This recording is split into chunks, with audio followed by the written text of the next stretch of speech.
बहुत सारे लोग ये बात कहते हैं कि सर इंतज़ार अज़ियतनाक होता है या किसी को भूल जाना अज़ियतनाक होता है। उस वक्त मैं बैरून मुल्क था जब मैंने ये वीडियो बनाई थी और इस पर बात की थी कि बाज़ दफ़ा इंसान को इंतज़ार करना अज़ियतनाक लगता है और बाज़ दफ़ा इंसान को भूल जाना अज़ियतनाक लगता है। देखिए, भूलना भी बहुत अज़ियतनाक होता है और इंतज़ार करना भी बहुत अज़ियतनाक होता है, लेकिन सबसे अज़ियतनाक बात यह है कि आपको मालूम ही ना हो कि आपने किसी शख्स को भूलना है या उसका इंतज़ार करना है।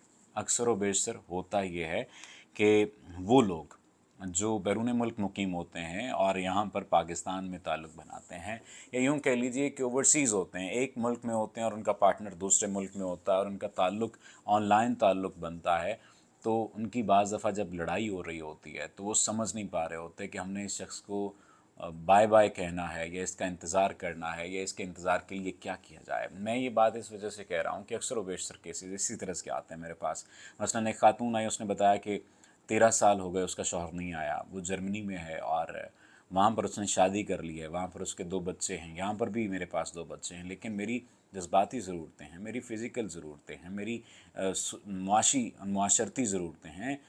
मुझे बताइए कि मैं क्या करूं? और अगर मैं किसी शख्स के साथ अफेयर चलाती हूं या कुछ ऐसा करती हूं तो मुझे मालूम है वो गलत है, और अब तक मैंने कोई ऐसा ताल्लुक़ नहीं बनाया। यहाँ तक कि मेरे इर्द गिर्द के लोग मुझ पर बहुत बार ट्राई कर चुके हैं, मुझ पर लाइन मार चुके हैं दूसरे लफ्ज़ों में, और मुझसे ताल्लुक़ बनाने की बात कर रहे होते हैं। तो सर बताइए, इस सब की ज़िम्मेदारी किस पर आए? तो कि क्या किया जाए ऐसा कि वो हम पर ध्यान देने लग जाए, वो हम और कुछ नहीं तो हमारी मुआशी और जो जज्बाती ज़रूरतें वही तो पूरी करने लग जाए। खैर, उन्हें चंद एक बातें उन्हें बताई कि आप इन बातों पर आप अमल करें, और चंद एक चीज़ें उन्हें पढ़ने के लिए दी, तो उनकी ज़िंदगी में कुछ पॉजिटिव बदलाव आया।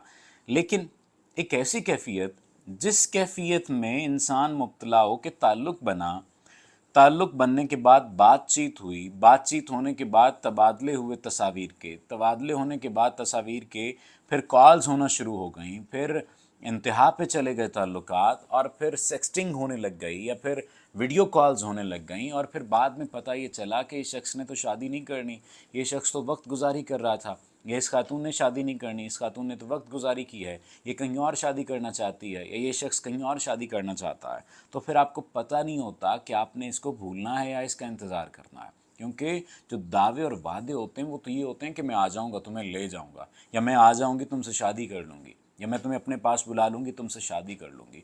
अक्सर व बेशतर ऐसा होता है कि इस तरह के जो ताल्लुकात होते हैं, जो दूर वाले ताल्लुकात होते हैं, वो सिर्फ़ और सिर्फ ज़रूरत की बुनियाद पर बन रहे होते हैं। और ज़रूरत 2 किस्म की होती है, एक ज़रूरत तो जज्बाती ज़रूरत होती है और एक ज़रूरत जो आप कह लीजिए फाइनेंशियल सपोर्ट की ज़रूरत होती है, फाइनेंशियल नीड होती है बुनियादी तौर पर। बैरून मुल्क की खातन या बैरून मुल्क के मर्द हजरात से जो ताल्लुक़ बन रहे होते हैं वो इसी चीज़ पर बन रहे होते हैं। अब यहाँ पर समझ नहीं आ रहा होता कि इस शख्स के साथ ताल्लुक़ को लेकर कैसे चलना है।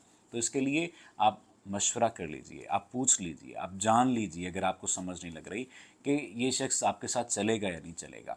उसमें आप एस्ट्रोलॉजिकली हेल्प ले सकते हैं, आप न्यूमरोलॉजिकली आप हेल्प ले सकते हैं, साइकोलॉजिकली आप हेल्प ले सकते हैं। देखिए, बहुत सारी बातें हैं जिनको जिनको पैरामीटर बनाकर आप देख सकते हैं, नाप सकते हैं, झांक सकते हैं। इसलिए भूलना है या आपने इंतज़ार करना है, इस कैफियत से निकलने के लिए मशवरा कर लीजिए। और एक बात मैं अक्सर व बेशतर कहा करता हूँ, देखे बिना इश्क हुआ, देखे बिना दूर हुए, इतना कुछ हो भी गया और हुआ कुछ भी नहीं।